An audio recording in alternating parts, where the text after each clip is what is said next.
President Trump is building a new economic system, and the globalists are panicked. This might be the most important accomplishment of Trump 47, but he won't be talking about it. He's just going to make it happen. I'm Mike Steger. Please like and subscribe to support this channel and help us build our political movement. Here's the deal. Globalization and free trade are dead.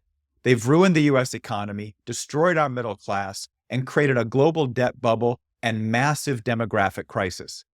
For Trump to rebuild the United States, he will need a new global system to support re-industrialization.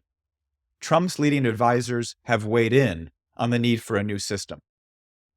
Scott Bessen said in an interview in November of 2024, "I also felt very strongly that we're in the midst of a great realignment and of a Bretton Woods realignment, coming in terms of global policy and global trade. There's a lot of what I taught at Yale and studied my whole life.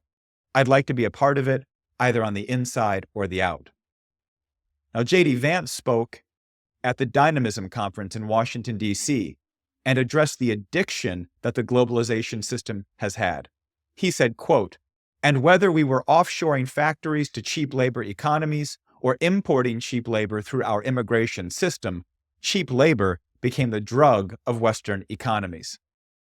And then you have Steven Moran, a user's guide to restructuring the global trade system. And this is what he says. "The desire to reform the global trading system and put American industry on fairer ground vis-a-vis the rest of the world has been a consistent theme for President Trump for decades. We may be on the cusp of generational change in the international trade and financial systems." Steven Moran is President Trump's chair of the Council of Economic Advisors. So the old system, called the Bretton Woods, it failed over 50 years ago in 1971, when Nixon took the dollar off gold. Since then, we have had globalization. And that system went on steroids in 1990 with the fall of the Berlin Wall. Now, the basic concept, globalization has three pillars: cheap labor, free trade, and corporate governance. Notice how there is no mention of nations, because globalization is a post-nation state concept. This is why President Trump is ending globalization and the rule by globalists, because he believes in the idea of the nation state. Now, the first step in building a new economic system is to establish peace. This is why the future peace accord between the United States and Russia is so revolutionary. A new security agreement between the world's two super nuclear powers sets the foundation for a new global system. In essence, peace breeds prosperity. Russia is already helping with U.S.-Iran negotiations, and this is the critical next step. Once we have a deal with Iran, we end the threat of full-scale war in the Middle East. Are you starting to get the picture? India is also directly interested in a Russia and Iran deal, so this pathway brings India in. The idea is not new. I first heard about a new Bretton Woods concept in 2002 from Lyndon LaRouche.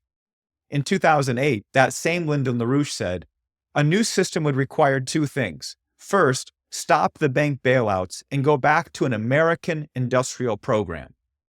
And then second, he said, we have to create an agreement between the United States, Russia, India, and China that would end globalization. 17 years later, and here we are. Once the United States creates a new agreement with Russia and Iran and brings India in, Japan, North, and South Korea will easily follow. The next big step is China, and the U.S.-China relationship is the cornerstone of the global economy.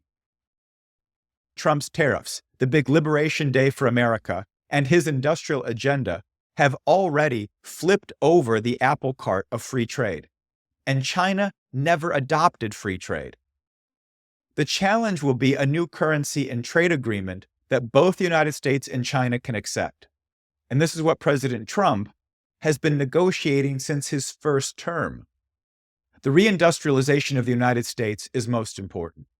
This creates real leverage to rebalance global manufacturing, and it's manufacturing which is the basis for the development of the nation state and for civilization on planet Earth.